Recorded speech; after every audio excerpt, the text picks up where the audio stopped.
Back to follow-up segment tonight. The 10 U.S. sailors taken into custody by Iran on Tuesday are now in Qatar.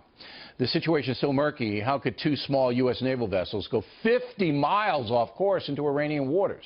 So far, not much clarity from the military, although Secretary of Defense Ash Carter said today there was navigational errors. I mean, it's two boats, two small boats. Navigational errors, 50 miles, that's an error.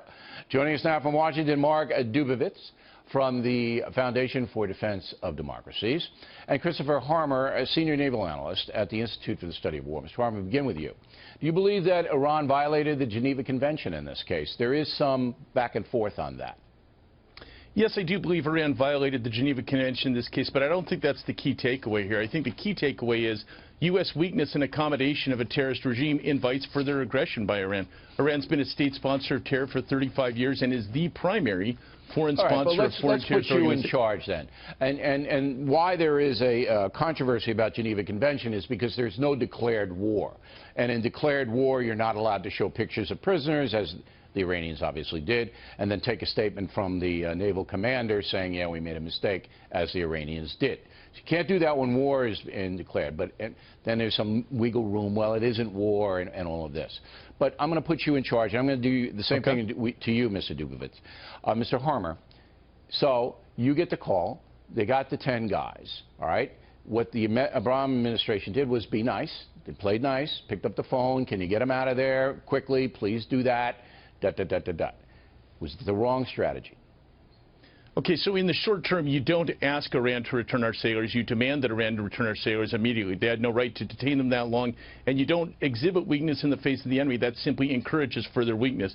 If by in charge you mean as in president in charge, I would simply say, yeah, we have accommodated Iran for so long. We've accommodated their aggressive behavior. We've accommodated their state sponsorship of terror, that we are now in a position where we just don't have as much credibility as we need to face off against the Iranians. So you demand, you don't ask. How about you, Mr. Dubovitz? Well, Bill, I think that's right. I mean, the one thing you don't do is what Secretary Kerry did, was express gratitude, quote unquote. I think what you do is you expressed outrage that Iran is violating the rights of your sailors, has them on their knees with their hands behind their backs under gunpoint.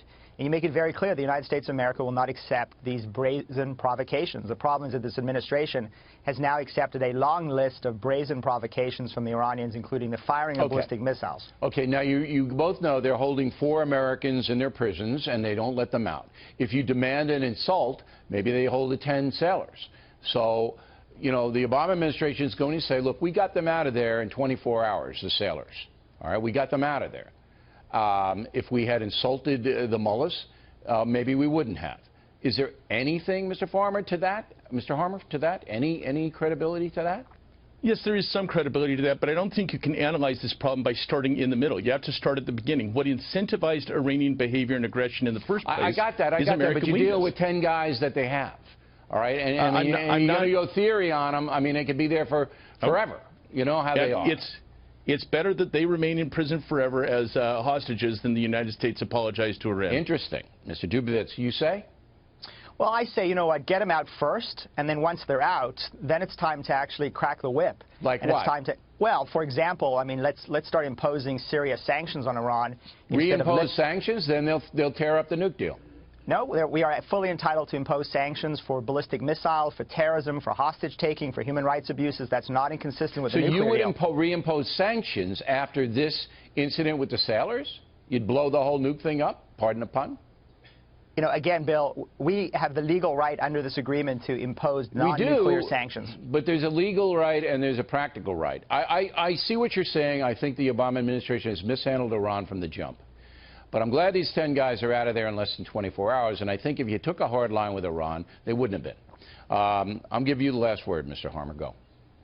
Simply say Iran is a state sponsor of terror. The more weakness we display towards them, the more we incentivize and encourage that dysfunctional and aggressive behavior. We're going to reap what we sow with the Islamic Republic of Iran. All right. Appreciate it, guys. Thank you very much.